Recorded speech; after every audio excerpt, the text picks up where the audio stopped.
নাই। আপনি নাকি 24 ঘন্টা কাজ করেন, আপনাকে তো রাস্তায় দেখি নাই।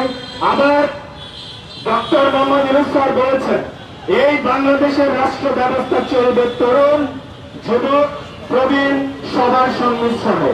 এখন আপনি যদি 10-32 করে দেন, তাহলে তরুণ, প্রবীণ এবং যুবকরা মিলিতভাবে কিভাবে রাষ্ট্র পরিচালনা করবে?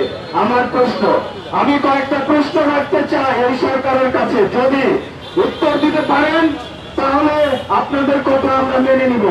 অনেক সাংবাদিকরা প্রশ্ন করেন 35 করার যুক্তি কি? আমার প্রশ্ন আপনাদের কাছে, আমরা কি আন্তর্জাতিক বিশ্বের সাথে তাল মিলিয়ে চলতে চাই না? অবশ্যই চাই। আমরা কি চাই না যোগ্যতা এবং দক্ষতা থাকলে যে বয়সেই থাকুক না কেন পরীক্ষা দিতে পারো?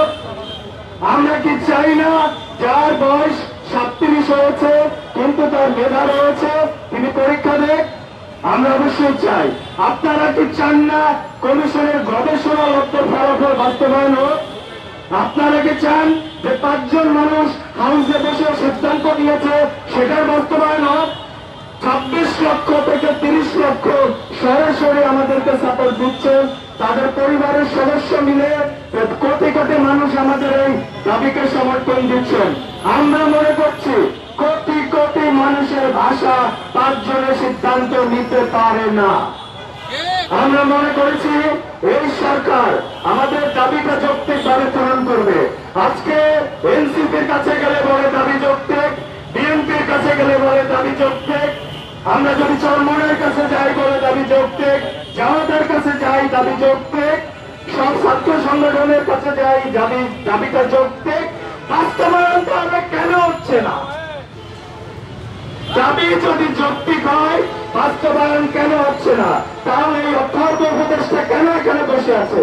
আপনারা প্রমাণ করলেন, সুপারিশ করে দিয়ে এই দাবি যৌক্তিক, এখন আপনারা এটা বাস্তবায়ন করছেন না। এর মানে আপনারা ভীতু, আপনারা কাপুরুষ। আমাদের দেশের রাষ্ট্র পরিচালনায় ভীতু কাপুরুষ উপদেষ্টাদের আমাদের প্রয়োজন নাই। এই ডক্টর মোহাম্মদ ইউনূস স্যার বলেছেন আমাদের বাংলাদেশ একটা ভয়ঙ্কর সম্ভাবনার দেশ। কেন বলেছেন? এই বাংলাদেশে এখন যারা সচেতন নাগরিক এদের সবার বয়স 25 থেকে 40-এর মধ্যে, এবং এরা সকলেই গ্রাজুয়েশন এবং পোস্ট গ্রাজুয়েশন করা।